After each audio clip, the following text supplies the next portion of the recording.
ত্রয়োদশ জাতীয় সংসদের সংরক্ষিত নারী আসন নিয়ে দীর্ঘ প্রতীক্ষার অবসান ঘটল। নানা জল্পনা কল্পনার পর অবশেষে ৩৬ জনের নাম চূড়ান্ত করেছে বাংলাদেশ জাতীয়তাবাদী দল। 2 দিনব্যাপী ম্যারাথন সাক্ষাৎকার শেষে আজ সোমবার দুপুরে নয়াপল্টনে এই ঘোষণা আসে। বিএনপির সিনিয়র যুগ্ম মহাসচিব রুহুল কবির রিজভী জানান, দলের স্থায়ী কমিটির সদস্যদের সম্বন্ধে গঠিত মনোনয়ন বোর্ড বিশ্লেষণ শেষে এই তালিকা চূড়ান্ত করেছে। ৩৬ জনের এই তালিকায় যেমন অভিজ্ঞ ও প্রবীণ রাজনীতিকদের ঠাঁই হয়েছে, তেমনি জায়গা পেয়েছেন রাজপথ কাঁপানো সাহসী তরুণ মুখগুলো। তালিকায় সবচেয়ে বড় চমক হিসেবে দেখা হচ্ছে আলোচিত সাবেক ছাত্রদল নেত্রী মানসুর আলমকে।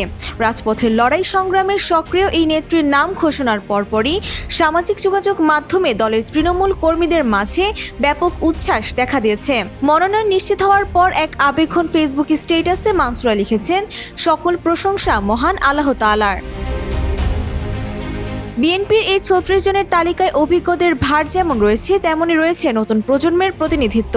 উল্লেখযোগ্য নামের মধ্যে রয়েছেন সেলিমা রহমান, শিরিন সুলতানা, রাশেদা বেগম হীরা, নীলুফার চৌধুরী মণি, নিপুণ রায় চৌধুরী এবং পাহাড়ের প্রতিনিধি হিসেবে রয়েছেন মাধবী মার্মা।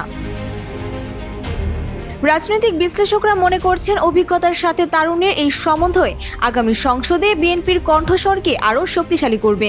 ত্যাগী ও রাজপথের কর্মীদের মূল্যায়নের মাধ্যমে দলটি নতুন এক বার্তা দিতে চাইল কিনা, এখন সেটি দেখার বিষয়। Desk report, Bangladesh bulletin.